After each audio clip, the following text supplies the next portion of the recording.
This is Andrew, Alex, Matt, and Paul. We thank you very much for your time today, and we're going to go ahead and get started with the presentation.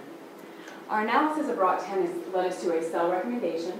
ROC 10 operates in the container and packaging board industry, mainly in North America. They are the second largest market share with about 5%. Their corrugated box segment makes up the largest amount of revenue, and they have a smaller segment in recycling, which they sell to end users as well as use in their own production process. The factors that have led us to a sell recommendation today are first and foremost the failure to capture over 50% of the synergies that management projected from the very large acquisition in 2011 of Smurfit Stone. Further, we feel their free cash flow will be impeded over the next 3 years with their required debt contribution, pension contributions, as well as their planned debt deleveraging payments that they have decided to take on. Further, it's a slow growth industry that is just unattractive at this time. Right now, our current 1-year target price is $86.01, and Alex will tell us how we came to that figure. Thanks, Matt. We used a free cash flow to firm model. There are two things we think that led us to calculate a current intrinsic value of $78.61 compared to the current market value of $86.50. The first thing is we project a lower terminal growth rate than the Morningstar standard for the industry. We do this based on the fact they're not positioned to expand internationally to the Asia Pacific market, which is projected to be the fastest growing market in the industry. Additionally, we think their deleveraging and their contributions to the pension plan will take away from cash flow that they would use to grow, and Paul's going to touch on that later. Additionally, we think their margins are going to continue to be compressed. They're not going to get back to their 2010 levels when they were at their best. Matt and Andrew are going to talk about the competitive environment that led us to this conclusion. And as you can see, 40 basis point difference in gross profit margin and a 20 basis point difference in terminal growth rate mostly explain the difference between our current valuation and the current market price. In the free cash flow to firm model, the first thing we need to do was estimate the cost of equity. We calculated beta to be 1.28 based on 2 years of weekly data. We did not adjust this towards 1 because, as you can see from the graph, it does not appear to trend towards 1 over time. We used a value of 5.78 for the market risk premium. This is taken from Dermotiron's implied risk premium for 2012. Adding in the 1.99% yield on 10-year Treasury notes, we came up with a cost of equity of 9.39%. Additional assumptions we made that the cost of debt will stay at 3.49%, which was the effective interest rate for fiscal year 2012. This led us to a weighted average cost of capital of 5.9%. We estimate that sales will grow at 4.95%. This is based on the past 3 years compound annual growth rate before the Smurfit Stone acquisition. And again, this led us to a current intrinsic value of $78.61 and a 1-year target price of $86.01 compared to a market price of $86.50. I'm now going to hand it off to Paul, who's going to talk about the cash flows that led to that valuation. Thank you, Alex.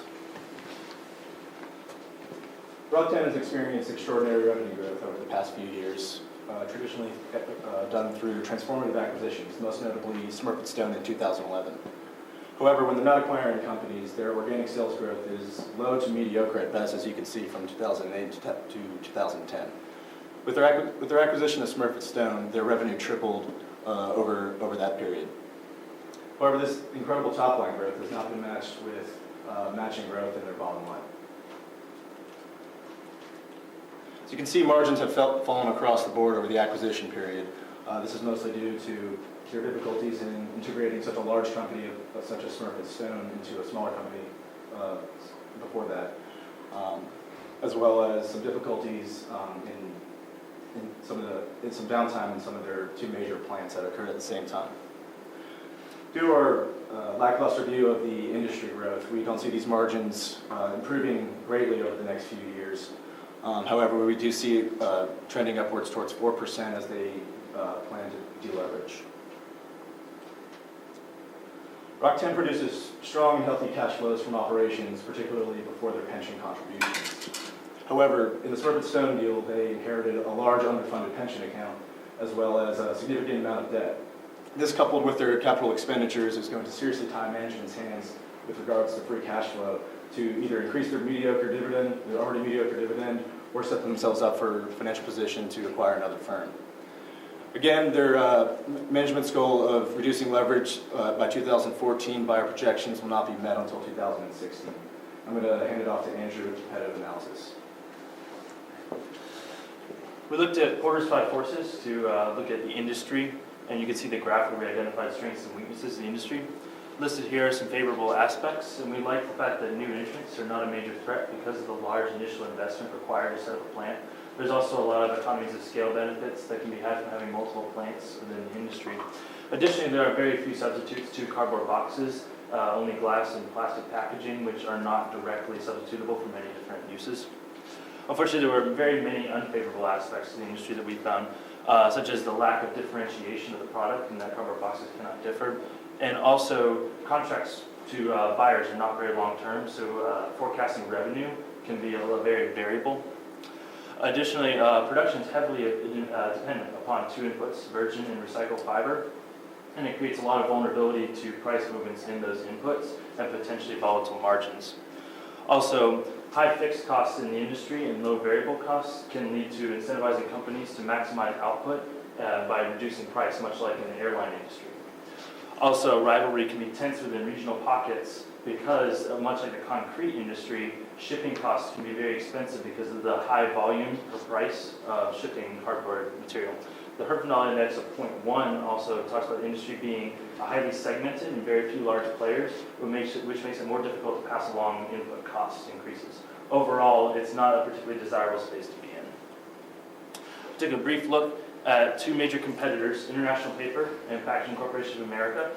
International Paper is the largest player in the space and derives a lot of margin benefits from scope and scale, as mentioned before, which gives them superior margins to Rock-Tenn. Also, Packaging Corporation of America gets superior margins due to vertical integration in that they harvest their own lumber from nearby yards around their plants, which makes both companies more desirable in this space than Rock-Tenn. Matt's going to discuss some business risks associated with the company. Here's Rock-Tenn's primary risks as we see them. Largest being unfunded pension liability. It's grown by almost 5% 2011 to 2012. This is because the discount rate used to discount future obligations has dropped over 100 basis points to 4.22%. Rock-Tenn's key inputs are largely tied to lumber prices. Here's a chart with Rock-Tenn's stock price with a 1-month lag in lumber prices. Their mills are primarily on the eastern part of the United States. On our conference call with management, they advised wet weather drives up lumber prices, and the National Weather Service is calling for a wetter than average 2013 for the eastern half of the United States. This is going to lead to increased margins, or decreased margins because of rising input costs. Here's a breakout of Rock-Tenn's key inputs as a percentage of cost of goods sold based on management's fourth quarter earnings call. A 10% increase in wood fiber prices, recycled fiber, and diesel fuel will lead to a 26% decrease in net profit, 15% decrease in net profit, and a 6.5% decrease in net profit. And I'm going to turn it over to Sam for risk versus return. One final point we would like to make about Rock-Tenn and the two competitors we've highlighted. Over the past 3 years, they've had very similar growth with about 20% compounded annually. However, Rock-Tenn's volatility is 1.5 times that of Packaging Corporation of America. So, in conclusion, we'd just like to reiterate we do have a sell recommendation at this time with a 1-year target price of $86.01, a current intrinsic value of $78.61, and again, for the following reasons: the unfunded pension liability using up the free cash flow from operations, the unattained synergies from the very large Smurfit Stone acquisition, and lastly, it's a slow growth industry that is unattractive at this time. Thank you so much for your time.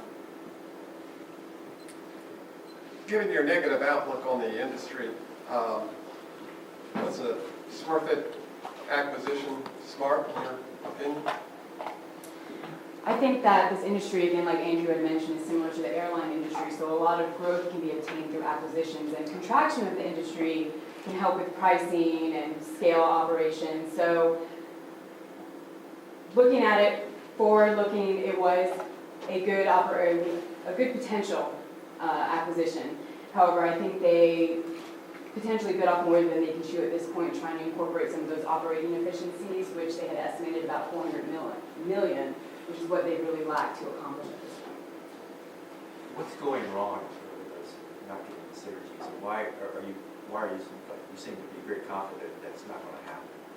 It's potential it could happen, but we're into the third year now after this acquisition, and they're still haven't captured 50% of those projected synergies. One of their biggest issues was the operation at Hodges plant. They took everything apart, we put it back together, and when they put it back together, some of the pieces weren't right. So they had to really stall their production, which really slowed their inventory, slowed their production cycle, which really didn't translate into those revenues, which would have translated into better margins for them. So at this point, yes, they may accomplish it, but it's going to be another year, 2 years before they're able to get those synergies out of it. On your cost slide, I didn't quite understand the bottom, The input prices or the? yeah, the input price.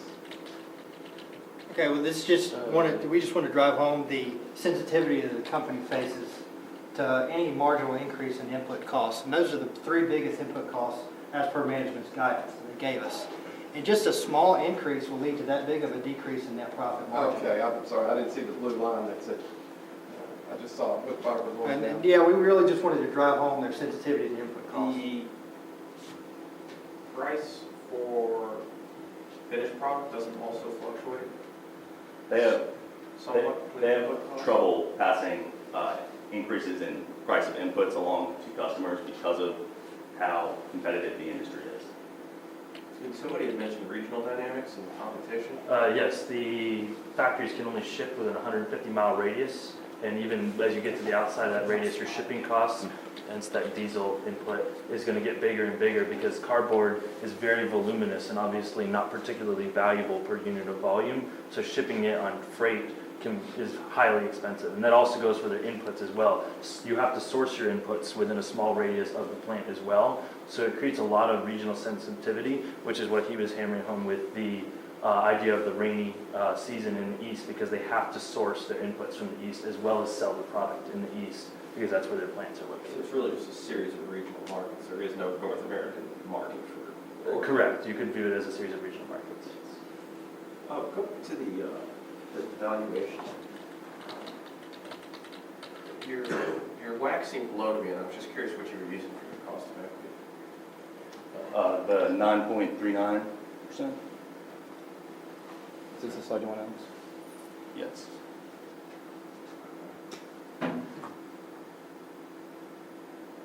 Let's say a year from now, you're looking at new data. What would you be looking at that might change your mind or confirm? I would say the most important thing would be the sensitivity in the margins. I think one of our main problems with the industry is the volatility of the margins, and we don't see significant improvement over the next year. But if we had to address one thing that could change over the next year, and which significantly alter our view of the company, is if they could capture better margins, more comparable to those of the competitors that I presented in the comparison slide. I think that would be the number one thing the company could do to improve our opinion. I actually might disagree there. I think bigger than that even would be starting to realize some of those projected synergies that they haven't realized yet. The company has a lot of potential if they can live up to management's projections, but we're just not convinced that that's going to happen based on what's happened so far.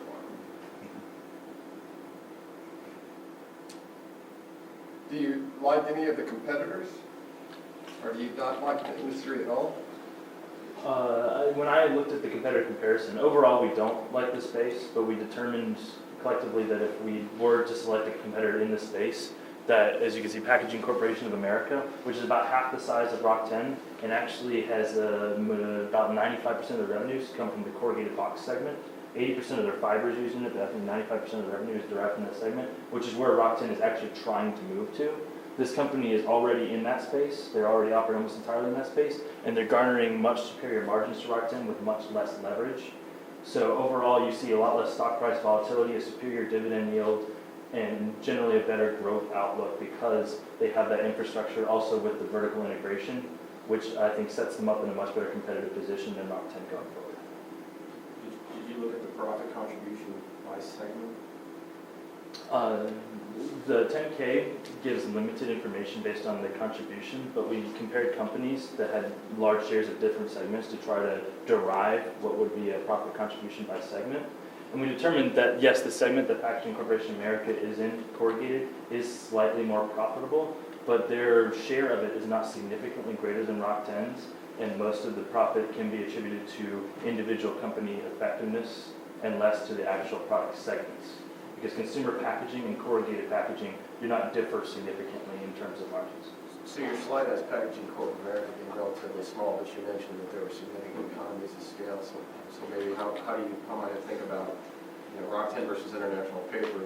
You're saying economies of scale is a contribution to the margin, but then I see Packaging Corp bottom. They're tiny and they have what looks like the highest gross margin. So. Well, you can look at the regions, as you mentioned earlier. There's definitely a regional aspect to this, and there's a series of regional markets. So having a concentration in the region, you can garner scale within a specific region, which can give you those scale benefits. Also, I think the smaller company allows them to minimize a lot of management overhead that a larger company like Rock 10 might incur as well. And additionally, they're concentrated mostly in the consumer segment. So within that segment, they still have decent economies of scale, and the fact that they're vertically integrated helped hedge them, I guess, against increases in lumber prices, which is really what drove down Rock 10's margins. So in your free cash flow model, you were talking about they were going to have to make some pension contributions and that they're going to be paying down debt. Let me get to look at that slide. Just curious what you're projecting for. We're projecting that they pay, I think, $300 million a year to pay down their pension liability, which is what management had advised us was their plan. Right, they have to pay down about $250 and $300 in the next 2 years respectively, and after that, remaining relatively constant. And management plans to try and reduce their leverage, so that, along with their CapEx, is going to put some serious strain on their free cash flow. But you don't think the equity holders can benefit from the payment of liabilities or I'm sorry? debt? I'm sorry? I mean, I guess the presumption there is that you don't believe that the equity holders see a benefit from the reduction of liabilities or Well, debt? we see that the benefit there is that they've traditionally grown through acquisitions, and each time they're trying to deleverage, they typically are trying to acquire companies. So we think they're probably doing it in order to set themselves up for a future acquisition, but we can't project, who's going to be available to acquire, and then it's going to be at a good price for them. Because without acquisitions, they've had almost no organic sales growth. What is the management experience with previous acquisitions, or your opinion of that? They usually typically have about, I want to say, 1 to 2 small acquisitions, and anytime they've been smaller than Rock 10, they've added value to the company. So I think the issue here was the fact that they absorbed a larger company than Rock 10, a company that, in all intents and purposes, wasn't managed very well, and they just had a lot more issues taken into that company than they really thought they were. Is this the same recommendation you made in your written report? Yes. Yes. 1 minute. And did your valuation change? Yes, it went up. We made more aggressive assumptions, and it still didn't push it to a buy for us. So what was your original valuation? 76, Yeah, 70. 78, 76, 65 or something. And did you look on returns, how they've done on returns on capital or assets? Yeah, they're looking at, again, the International Paper, Packaging Corporation of America, and Rock 10. Rock 10 doesn't have as good as a return on assets as Packaging Corporation. Packaging's at about 7% over the past year. I think Rock 10 was down around 2% return on assets. Return on equity prior to Smurfit Stone was outstanding. It dropped down to a 3 or 4% return on equity. I think you're a slide up. And Packaging Corporation America is at 17.5%. Thank you. Thank you very much. Thank you for your time. Very much for your time.